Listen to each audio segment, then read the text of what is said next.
Shabbat Shalom, bienvenidos sean nuevamente a otra enseñanza de la Parashá semanal. Les saluda el Moré William Salas, aquí desde la congregación de Erech Emuná en Santa Cruz de la Sierra, Bolivia. Shabbat Shalom, hoy es Shabbat y estamos ante una Parashá muy interesante, como son todas. Pero antes de proseguir, les recuerdo, por favor, que le den un like a este video, que puedan suscribirse y también, si gustan, pueden compartir. No olviden darle a la campanita para que puedan recibir las notificaciones cuando se tenga una nueva publicación. Estamos esta semana con la Parashá Shofetim, que significa jueces. Hablaremos de la naturaleza, que siempre tiende a equilibrar todas las cosas.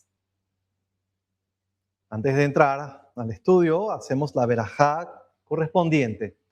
Baruch ata Adonai Eloheinu melech haolam, asher kideshanu b'mitzvotav vetzibanu al divrei Torah. Bendito eres tú, oh Eterno, nuestro Dios, Rey del universo, quien nos santifica con sus mandamientos y nos ha ordenado con respecto al estudio de las palabras de la Torah. Amén. Muy bien, estamos con la parashá número 48 de la Torah. Es la quinta del Sefer Devarim. Ya estamos casi en la mitad del Sefer Devarim, a punto ya de concluir. Son 126 versículos, 3 versículos en el Maftir, y en la Haftará se leyó la profecía de Isaías en el capítulo 51, verso 12 al 53, o al 52, perdón, verso 12 también, un total de 24 versículos. En el Brit Hadashah nos vamos a apoyar en la carta del hermano de Yeshua, de Yaakov, conocido como Santiago, capítulo 2, del 1 al 13. Seguimos en las semanas de consuelo, que son 7. Estamos con la Haftará, que podríamos denominar Anoji, Anoji. Es el Eterno que está hablando y reafirma que Dios es el único y verdadero consolador. Qué hermosa palabra. ¿Cómo se casa todo? Exhorta a Jerusalén a sacudirse del polvo, despertar y vestirse sus ropas de gloria. Que quede bien en la mente esa palabra de consolador. Porque bueno, aparte que estamos justamente esta es la mitad, si se dan cuenta. El 4 de 7 es bien el centro. Son las parashot de consuelo. Y esta palabra la vamos a recordar más adelante. ¿Y cómo empieza esta parashá? En el versículo 18 del capítulo 16, el texto hebreo dice: Shoftim veshotrim titen lecha bechol she'arecha asher Adonai Elohecha noten lecha leshiftecha veshaftu et ha'am mishpat tzedek. Vamos a ir traduciendo linealmente esta palabra. Shoftim, que es como se llama la parashá, significa literalmente juez, alguien que administra justicia. Veshotrim, Shotrim es aquel agente del shofet que se encarga de que se cumpla un dictamen. Titen lecha, titen del verbo de Natán, que es dar, te darás para ti. En otras palabras, vas a designarte para ti. Fíjense, está hablando en segunda persona singular. Bejor sheareja, en todas tus puertas. Ahí dice ciudades, me dirán. La palabra shear eran los portones de la ciudad. Entonces, para referirse a las ciudades, en hebreo se decía también el shear, las puertas, los portones. Entonces, cuando dice que en Bejor Sheareja, en todas tus puertas, se refiere en todas tus ciudades. Asher Adonai Eloheja noten leja. Que Adonai, tu Dios, te está, otra vez, noten, del verbo dar, noten leja, te está dando. Le shifteja, perdón, le shifteja, ahí va el acento, para tus tribus. Punto. Sigue, Veshaftu et ha'am, van a hacer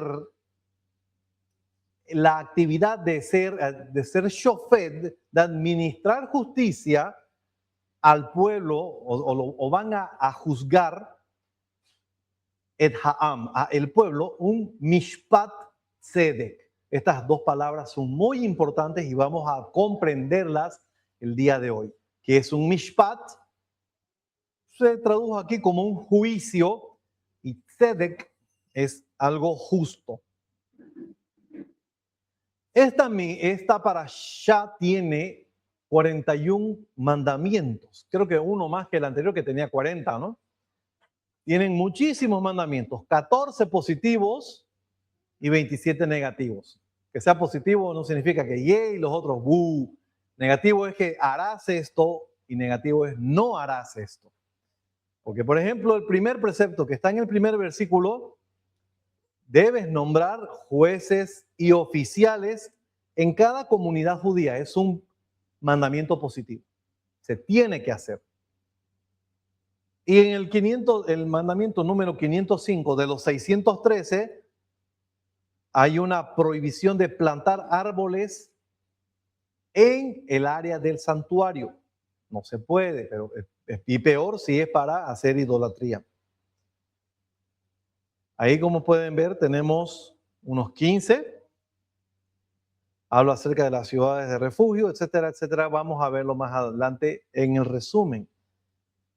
Pero lo paso para que puedan ver, los que están viendo en el video, cuáles son los preceptos que tenemos acá.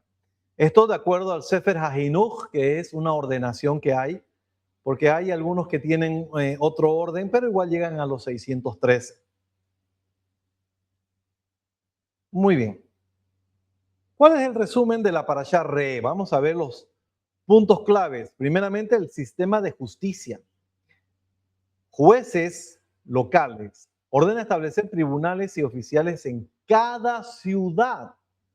Imparcialidad. Prohíbe el soborno y el favoritismo judicial.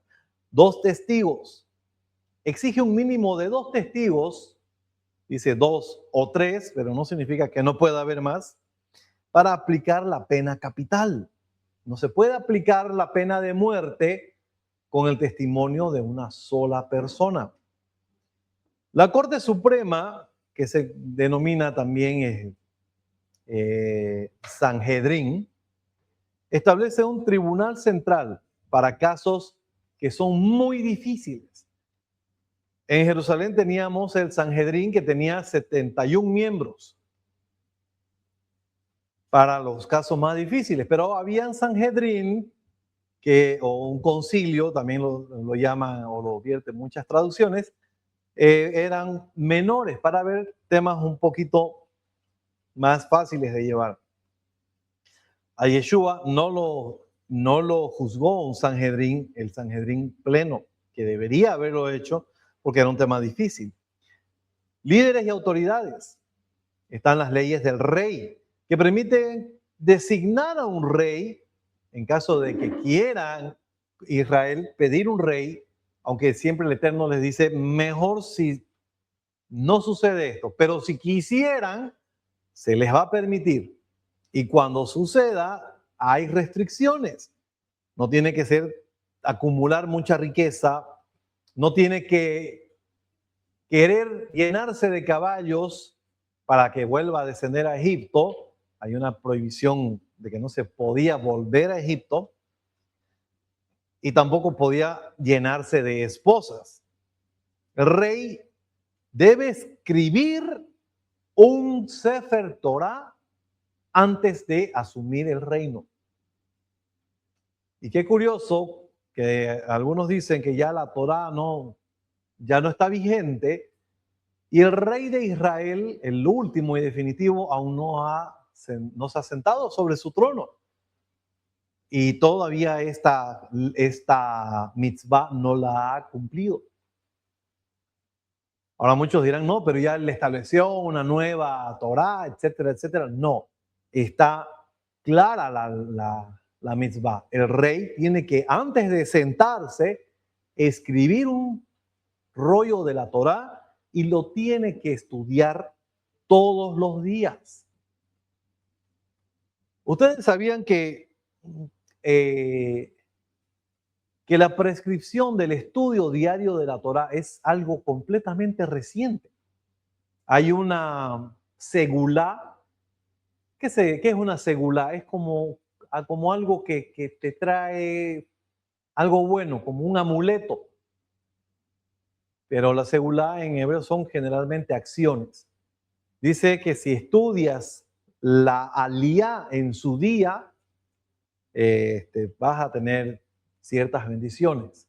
Como ustedes saben, las aliyá, las subporciones de cada parashá son 7. Entonces algunos hacen el estudio de la primera en el domingo, la segunda en el lunes y así sucesivamente. Pero antes el estudio de la Torá quedaba relegado solamente al año de Shemitah. No, la persona no podía estar, bueno, voy a dejar de trabajar, voy a estudiar Torá. Bueno, podía obviamente ir a estudiar, a aprender algo más, pero la lectura de la Torá se hacía no semanalmente, ni los lunes y jueves, se hacía en el año de Shemitah. Pero el rey tenía la instrucción de leer todos los días. ¿Por qué razón? Porque el rey iba a llegar a ser un shofet, un juez, alguien que iba a impartir también justicia. Y esa es la forma que tiene el juez para capacitarse. Tenemos aquí la visita de una persona que justamente se dedica a las leyes. Y cuando está trabajando de forma activa, yo les aseguro que está sacando los códigos y está repasando, revisando, porque si no se los sabe, el otro se las puede ganar y tal vez mal ganado.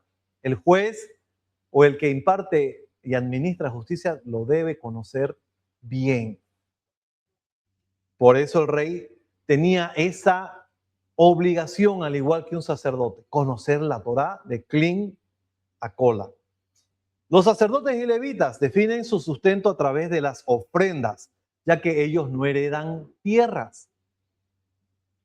El asunto de la herencia de la tierra, ya se ha explicado muchas veces, es en realidad una reforma agraria. El Estado, la nación de Israel le daba tierras a las tribus para que ellos las trabajen, se beneficien de ellas, pero tenían que dar también un tributo que en un principio no iba a un reino, pero sí iba a la parte central, al núcleo y corazón de la nación de Israel, que era el sacerdocio. Era la forma que se tenía, y cómo era el engranaje, cómo era este ciclo. Israel trabajaba la tierra, producía, comía, le daba a sus hermanos, pero también le daba al sacerdote. El sacerdote recibía eso como su pago y el sacerdote hacía la unión del pueblo con el Eterno y así llegaba la bendición y entonces otra vez volvíamos al pueblo, trabajaba y les iba bien y era una sinergia perfecta, si se dan cuenta. Pero ellos no tenían una tierra que trabajar y de dónde sacar diezmos ni nada. ¿Por qué? Porque su oficio específico era este. Ahora, no que ellos ya luego en el futuro no llegaran a ser carpinteros o algún zapatero, uno que trabaje con textiles. Por supuesto, podían, pero no podían trabajar la tierra, no tenían una tierra en heredad. Entonces el Eterno le dice a esos que se dedican específicamente a esto, así van a obtener su sustento. Pero igual los otros levitas podían acceder a este beneficio.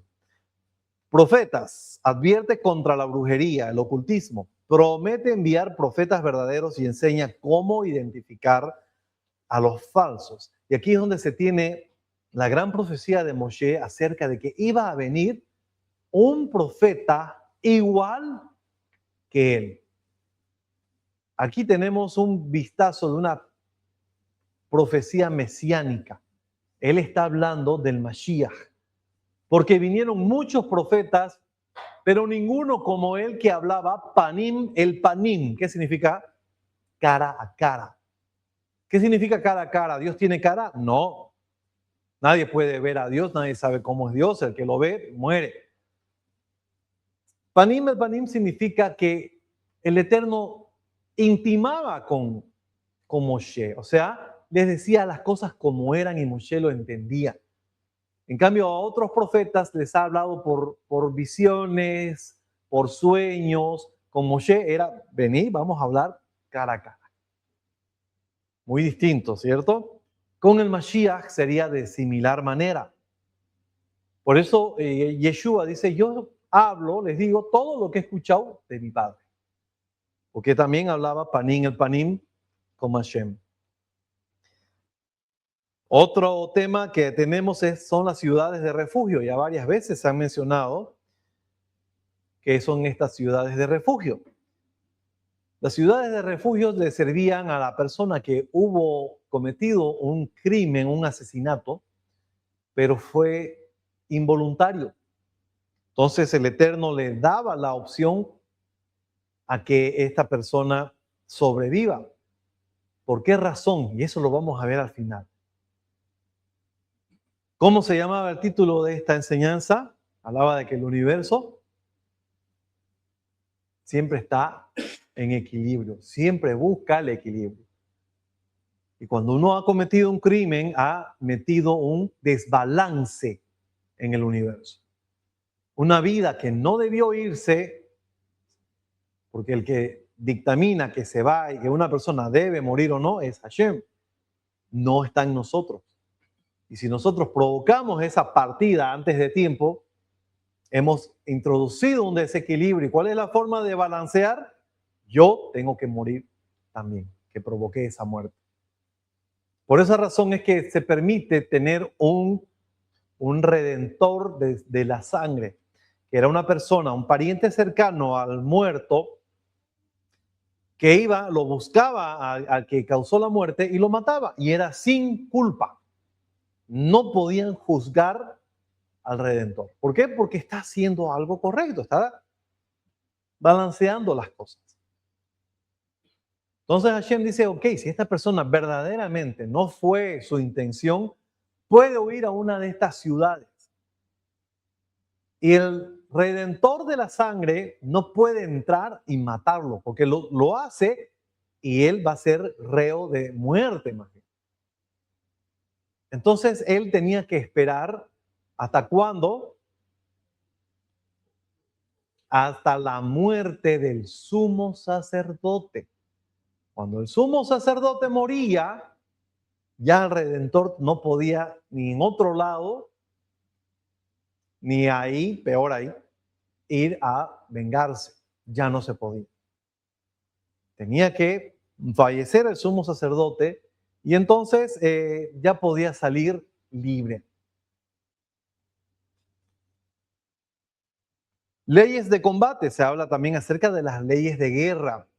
Aunque en la siguiente parashá, que se llama Kitetse, se refiere también a cuando salgas a hacer una guerra, aquí también ya va dando ciertas pautas de cómo se debe proceder. Se dice que no se podía, bueno, esto lo vamos a ver en la propuesta de paz, pero también no se podía enviar recién casados, ni a personas que habían construido una casa nueva, ni a quien hubiera plantado un viñedo, o por último, a alguien que tenía miedo. Eran 4 personas que estaban exentos de ir a la guerra. El que se había casado recién, obviamente, ¿por qué? Porque él tenía que convivir con su esposa al menos un año. Y aquí hay una explicación con respecto al quimerismo. ¿Saben qué es el quimerismo, no es cierto? Bueno, Hay algunos estudios que dicen que la pareja sexual o las parejas sexuales que ha tenido una mujer deja un poco de su información genética en ella y sus hijos la reciben. Por esa razón es que se tiene el levirato, que era el levirato si yo tenía a mi esposa y no pude tener hijos con ella y moría, entonces mi hermano más cercano tenía la obligación de tomarla como esposa para que el hijo que tengan, el primer hijo que tengan, sea anotado a mi nombre. Y hay una razón genética. Ese hijo iba a nacer con mucha carga genética, obviamente mía, porque fue mi esposa, pero como el otro es mi hermano y mientras más cercano es, mi información genética es mucho más cercana, entonces se iba a potenciar. Fue por eso que es en mi interpretación que David perdió al hijo que esperaba con Bathsheba. ¿Por qué? Porque era esposa de Urías. Y Urías era hitita, ni siquiera era un pariente cercano. Entonces era imposible que un hitita o sangre hitita llegue a heredar la sangre de la realeza. Y peor aún, ser un antepasado del Mashiach. Por eso tuvo que fallecer. Y cuando eso lo entendió David y falleció, se sacudió y fue y se sentó y dijo, ok, por algo son las cosas.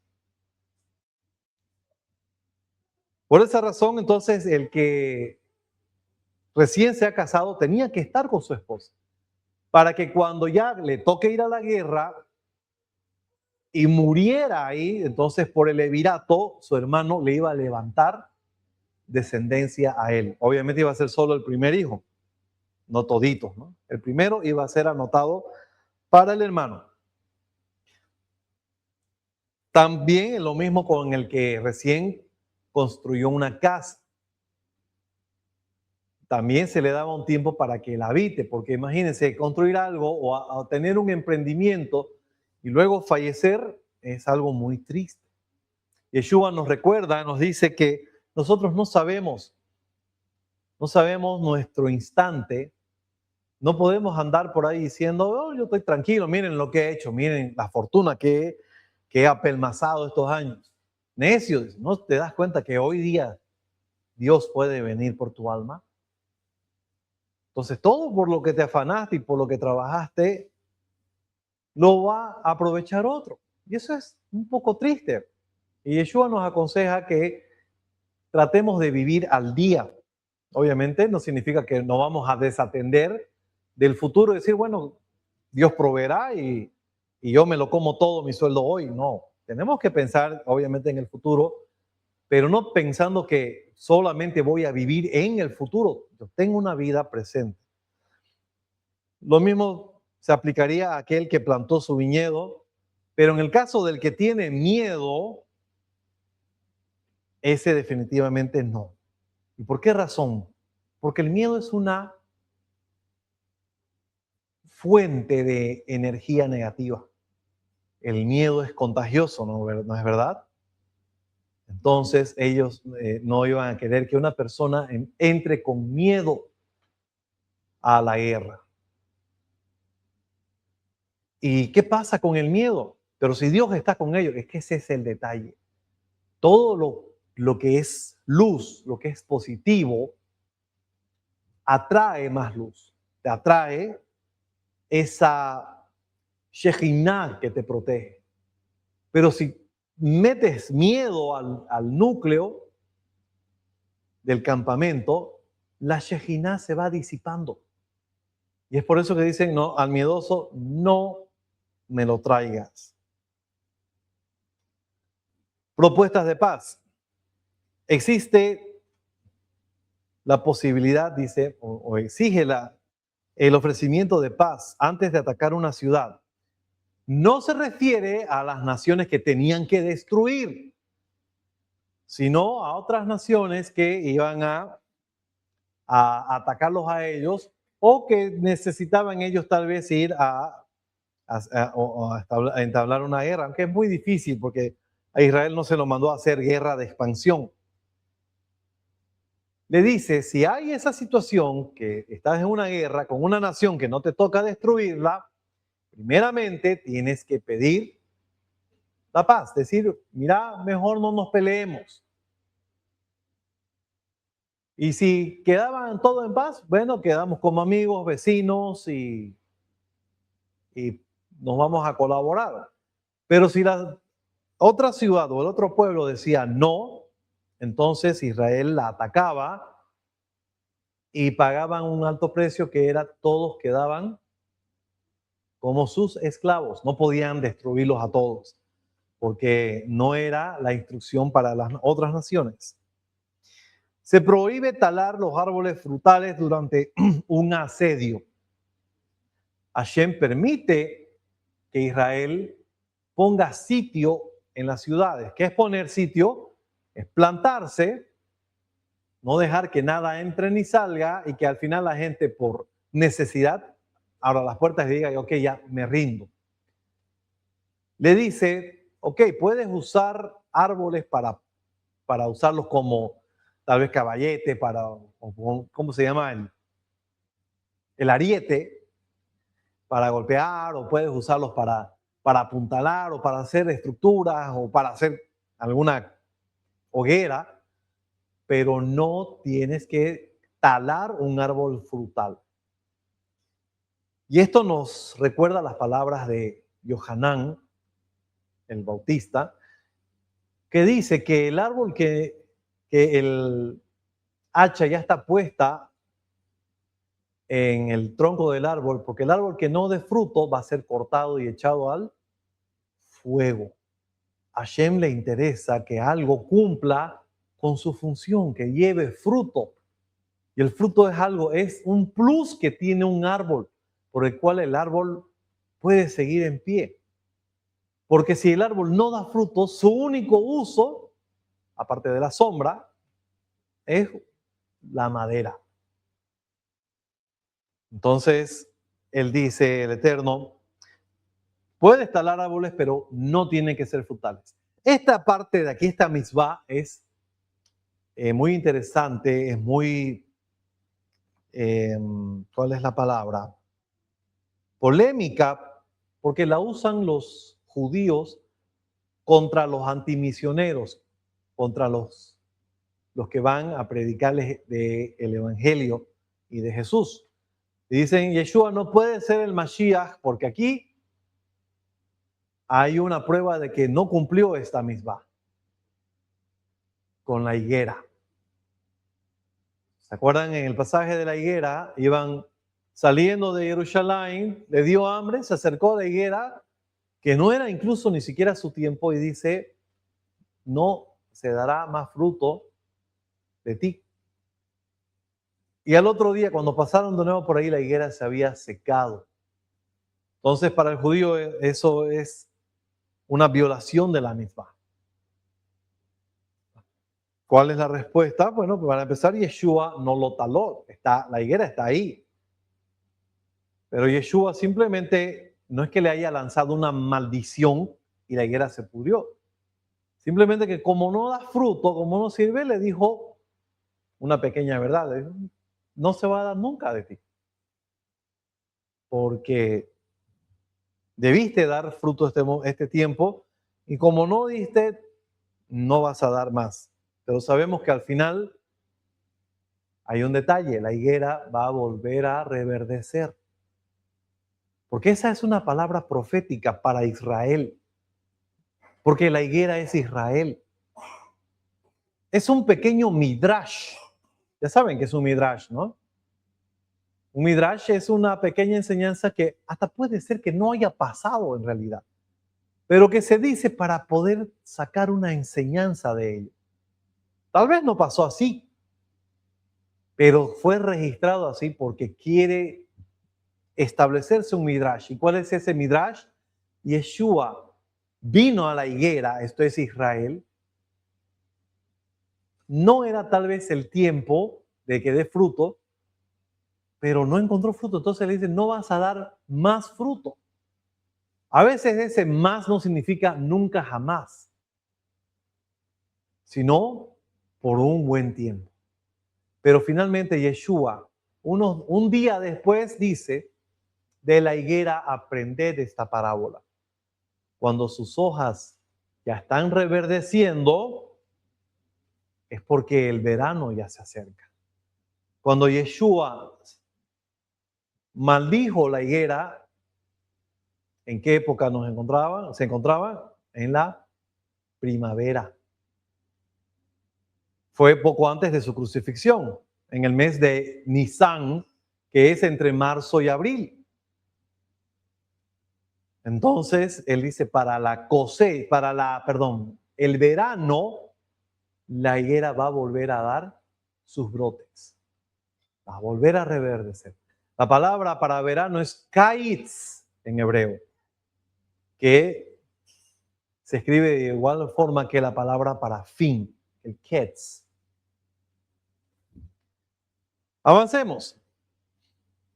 Tenemos también el tema del crimen no resuelto. Como ven, es la parashá más jurídica, llamémosle, de todas. Por eso tiene el nombre de jueces. Tenemos la regla de Egla Arufá, que detalla el ritual de una expiación que deben realizar los ancianos de la ciudad más cercana cuando se encontraba un cadáver en el campo y no se sabía quién era el asesino. Cuando se encontraba un cadáver en el campo, se medía cuál era la ciudad más próxima. Y la ciudad más próxima tenía que hacer un pequeño ritual que consistía en desnucar, y significa no desnucar, sino decapitar a un buey, a un becerro, y decir, nosotros no hemos derramado esta sangre, pero de todas maneras, redímenos. ¿Por qué? ¿Por qué se buscaba al más cercano? Porque de alguna forma todos somos responsables. Entonces, primeramente decimos, nosotros no lo hicimos, pero redímenos de todas maneras. Muy bien. Como resumen de la cuarta haftará de consolación, leímos el libro del profeta Isaías. Estamos en el punto medio de las 7 haftarot de consuelo que siguen al duelo de Tisha B'Av. Esta arranca con la declaración divina, Anoji, Anoji, o sea, yo soy quien os consuela. Dios cuestiona a su pueblo por temer a los opresores humanos, que perecen como la hierba, y por olvidar al Creador que extendió los cielos y fundó la tierra. El profeta también asegura que el prisionero agobiado pronto será liberado y no morirá en el cautiverio ni le faltará pan. El despertar de Jerusalén, conocida también como Sión, se exhorta a la ciudad sagrada a despertar, sacudirse del polvo, levantarse de su trono y liberarse de las cadenas del cautiverio. Promesa de redención pura. Se anuncia que las naciones verán la salvación de Dios y que el éxodo del exilio no será con prisa ni huida, sino con el Eterno marchando a la vanguardia y también a la retaguardia, protegiendo a su pueblo. Vínculos temáticos entre la parashá y la haftará. Tenemos la justicia frente al opresor. La parashá establece jueces y tribunales terrenales para erradicar la injusticia y la maldad dentro de la sociedad israelita. En sintonía, la haftará responde desde una dimensión cósmica, con Dios asumiendo el rol de juez y libertador que castiga a los opresores y defiende al afligido en el exilio. El fin del miedo a la autoridad terrenal. Mientras la parashá restringe el poder absoluto del rey terrenal y no pide temer al enemigo en el campo de batalla, la haftará reprende al pueblo por temer a los tiranos mortales. ¿Quién eres tú para que temas al hombre que es mortal? Y les recuerda confiar en el Creador. Liderazgo y redención. La parashá anticipa la era de los jueces, reyes y el futuro profeta como guías del pueblo. La haftará culmina con el anuncio de mensajeros de paz y la redención de Jerusalén, donde el Eterno mismo marcha a la cabeza completando la visión de un orden justo y restaurado. Ahora vamos a hablar del tema que les traigo. Les presento a ustedes la Dama de la Justicia, no es la Estatua de la Libertad. Su nombre es la Dama de la Justicia. ¿Está bien? Así se llama, ¿no? La Dama de la Justicia, que es la estatuita que van a encontrarse en muchos juzgados, tiene las siguientes peculiaridades. Tiene los ojos vendados, y el que representa las decisiones objetivas e imparciales, sin influencia de riquezas políticas ni nada. La espada, que representa la fortaleza o firmeza de la decisión que ha sido tomada, la cual no puede ser evadida por los enjuiciados. El libro representa los códigos, leyes, la filosofía, doctrina jurídica, es decir, el acumulado histórico del conocimiento humano. Para la Dama de la Justicia, el libro resume una sentencia. Las palabras vuelan, pero los escritos perduran. La balanza representa la igualdad con que la justicia trata a todos. La serpiente, eso yo no me había fijado. ¿Tenía una serpiente siempre? Pero sí, me puse a ver en la mayoría de las estatuas, ella está pisando la cabeza de la serpiente. La Dama de la Justicia la está aplastando con su pie, dominándola, y simboliza el enorme poder de la justicia para doblegar el crimen. Si bien no es que se hayan basado en la Biblia, pero si se dan cuenta, está muy relacionada. Y no que la justicia de la Biblia sea algo de otro mundo. La justicia de la Biblia es equiparable con la justicia de cualquier país.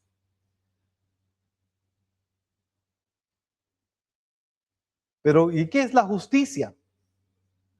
La justicia, la palabra que se traduce como justicia es tzedek. Es un poquito difícil de decir porque hay como una T por ahí. Tzedek.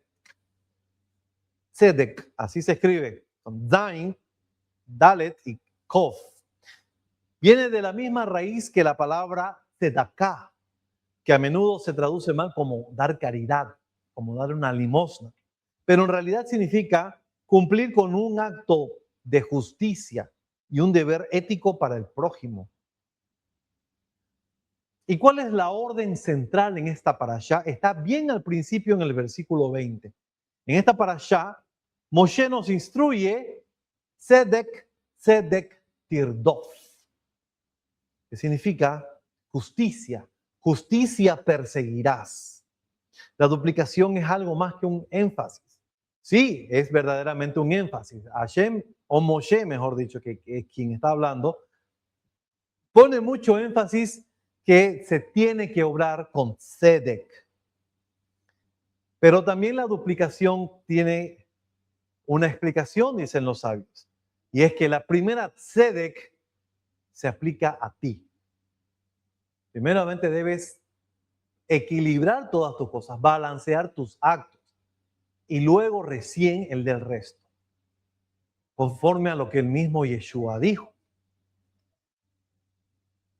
Si ves que tu hermano tiene una paja en su ojo, no puedes decir, oye, tienes una paja en tu ojo cuando tú tienes un tronco, una viga en el tuyo. No seas hipócrita. Primero saca la viga del tuyo para que puedas ver y sacar la paja del ojo de tu hermano. En otras palabras, no puedes juzgar, no puedes enderezar a tu hermano, corregirlo, aconsejarlo, si tú estás cometiendo los mismos errores. ¿Qué consejo estás dando? El otro no te va a escuchar, lo va a tomar hasta como una burla o un insulto. El primer tzedek que es para ti, primero aplícalo a tu vida, saca la viga que tienes en tu ojo y solo recién tendrás la habilidad de ver para poder sacar la pequeña pajita que tu hermano tenía en el ojo. Una persona que busca o persigue la justicia es conocida como Sadik. Hay una canción muy bonita que cantamos, ¿no? ¿Qué salmo es? ¿45? El Sadik Katamari Frak, Sadik Katamari Frak. Que dice el justo Katamari Frak florecerá como una palmera. Pero, ¿qué es un tzadik? Para saber qué es un tzadik, la letra tzadik, que es la primera de la letra de la palabra tzadik, tiene el mismo origen. Esta letra es la letra número 18 del Aleph Bet. Y acuérdense que la parashá empezaba en el verso 18 justamente. 18 es el número que representa ¿qué cosa? Hay, la vida. Su valor gemátrico es 90. Su pictograma original representaba un anzuelo, una trampa para cazar o también un hombre de lado. Y su significado deriva de conceptos como zad, que es un lado o un costado, ya más o menos se van a ir dando cuenta, o también la acción de cazar, acechar o también incluso perseguir. En la escritura lineal antigua, su forma se asemeja a una cruz o una silueta humana inclinada, que luego derivó al carácter fenicio, que ahí lo ven, es una rayita y como un rayito que sale de él. Antes de transformarse en la letra moderna, que es la que están viendo ahí en la pantalla, en el lado superior derecho. ¿Por qué hay dos letras? Porque tzadi cuando va al final se alarga, pero cuando va al medio o al principio está apoyada.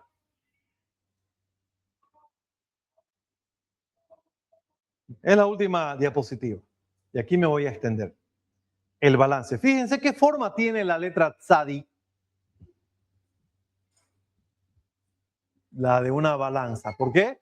Tiene su base, tiene su cuello y por último tiene sus dos platos.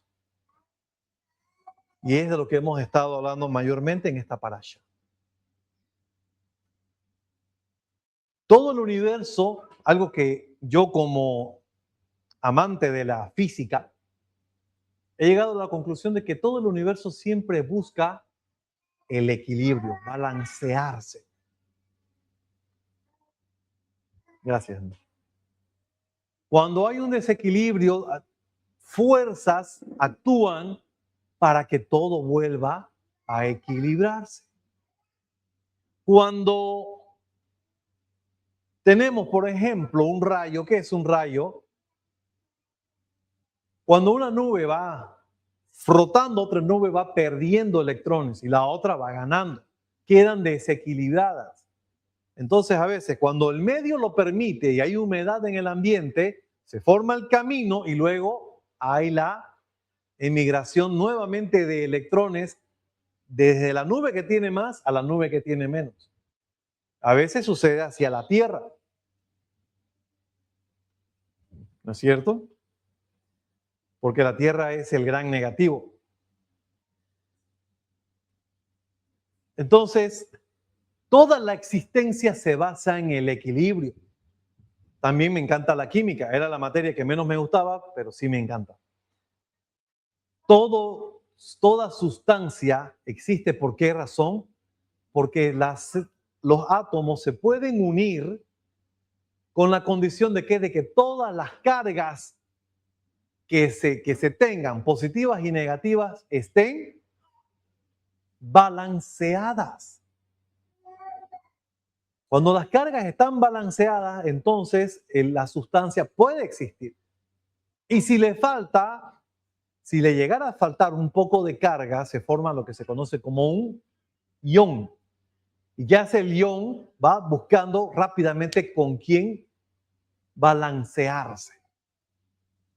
Están de moda los famosos, los radicales libres. Los radicales son iones, ¿no es cierto? Que buscan qué cosa, ciertas sustancias para ir a unirse a ellos. Y eso es lo que muchas veces nos quita ciertos elementos y nos produce un desbalanceo.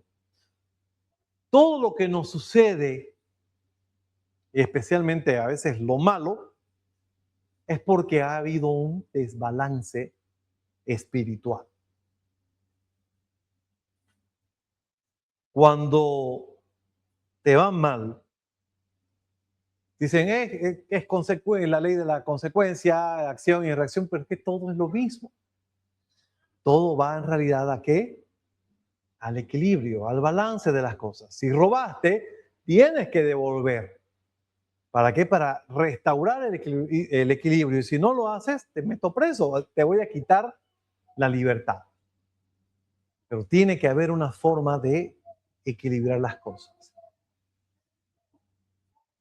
El Eterno estableció fuerzas en el universo para que el balance de la naturaleza se haga por sí mismo. La palabra naturaleza, la naturaleza en hebreo es hateva y su valor gemátrico es de 86, igual al valor gemátrico del nombre Elohim. Como ustedes ya saben, Dios tiene dos nombres principales, Adonai y Elohim. El nombre de Hashem tiene que ver más con el atributo de ¿qué? De bondad, de Gesed. Pero el nombre de Elohim tiene que ver más con el atributo de ¿qué? De Geburá, de juicio, de justicia. Porque es Él el que establece la justicia. Cuando el Eterno actúa como un Elohim, la justicia se manifiesta. Pero cuando Él va a actuar con bondad, con misericordia, se manifiesta el nombre de Hashem. Entonces, cuando vemos que el mundo se balancea, ahí en realidad yo estoy viendo a Elohim. De esa forma, Elohim se hace conocer en la física, en el balance, en el equilibrio de las cosas. Ahí vemos ese atributo de Hashem. Quien no lo quiera ver y diga, ah, no, eso es la naturaleza, hermano, pura naturaleza. Ok, vos lo ves así, velo, tenés toda la libertad de verlo así. Yo veo ahí en realidad al origen de la fuerza que mueve todo eso. La palabra Elohim tiene su raíz en la palabra El, que traducen muchos como Dios, pero significa fuerza. Él es alguien que tiene fuerza, es una persona que tiene autoridad. Okay, hay personas que son Él, que son dioses, sí. Es más, en la Torah, no recuerdo en esta parasha, pero sí en la Torah, se refiere a los Elohim, a los jueces, como Elohim, como dioses.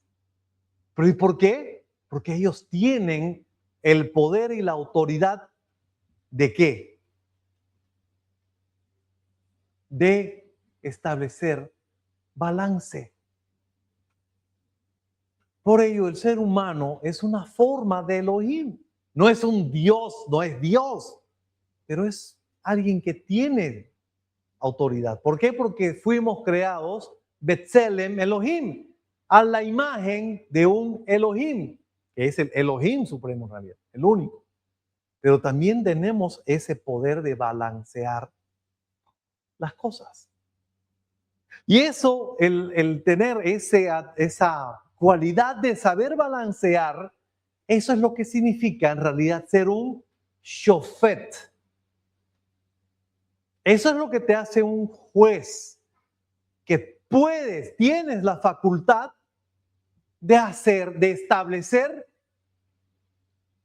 el tzedek, la justicia. Solo el juez puede establecer la justicia, balancear las cosas.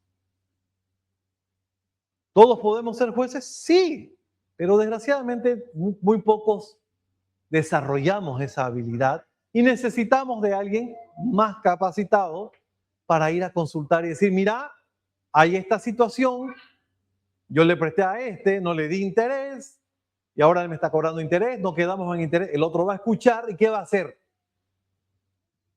Va a pesar, va a poner las cosas en la balanza y hacia donde se incline va a decir, aquí necesitas poner un poquito más – para balancear las cosas, porque está desbalanceado. El juez es el que tiene esa peculiaridad.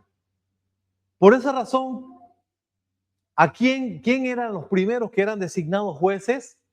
Los Coanim y los levitas. ¿Y por qué eran facultados para ser jueces? Porque la conocían la Torá. Cuando dice que el Mesías va a juzgar a las naciones, más que hacerlo como jueces, porque él va a reinar como un juez y el rey, juzga. Tenemos un libro que se llama justamente también Shoftim, el libro de los jueces. ¿Y qué hacían estos jueces? ¿Impartían justicia? No. Pero eran los que trataban de balancear el desequilibrio que Israel mismo produjo por sus pecados.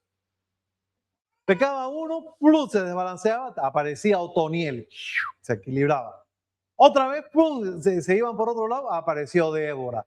Otra vez apareció Sansón y así sucesivamente. Eso es un shofet. Ahora, ¿qué podemos hacer nosotros? En el texto del Brit Hadashah que leímos hoy en el servicio de Shacharit, Jacob nos enseña que nuestro juicio tiene que ser conforme a la Torá. La Torá dice que no podemos hacer acepción de personas, no podemos decir, anda, aquí me conviene porque me va a pagar. No podemos aceptar cohecho, no podemos balancear nuestro juicio, no podemos poner nuestro dedito en el plato para beneficiar a una persona, ni siquiera al que tal vez lo merece. No, tenemos que hacer un discernimiento. Eso es lo que hace un shofet. Discierne, mira, observa y toma una decisión. Y por eso es que a nuestras decisiones le llaman también nuestro juicio. Tiene un juicio. Y cuando nuestras decisiones están erráticas, decimos, ya perdió el juicio. Hoy por hoy tenemos, si bien la herramienta de la Torá, que la estamos estudiando, pero el Mesías les dice a sus discípulos, porque no querían que se vayan, él les dice, yo me tengo que ir. No, no te vayas.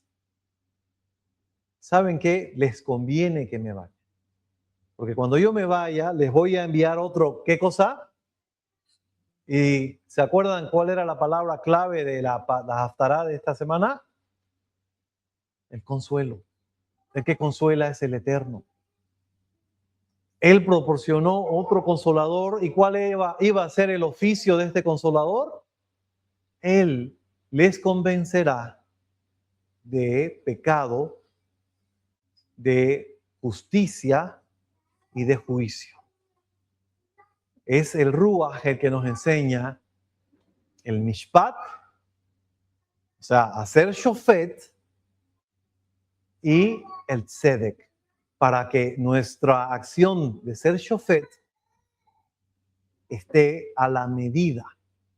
Porque para hacer un shofet con todas las de la ley, tenemos que juzgar, que discernir con tzedek. Y por esa razón, termino con estas palabras que Moshe les dijo a Israel: tzedek, tzedek tirdof. La justicia busquen. Eso quería traerles, amados hermanos, el día de hoy.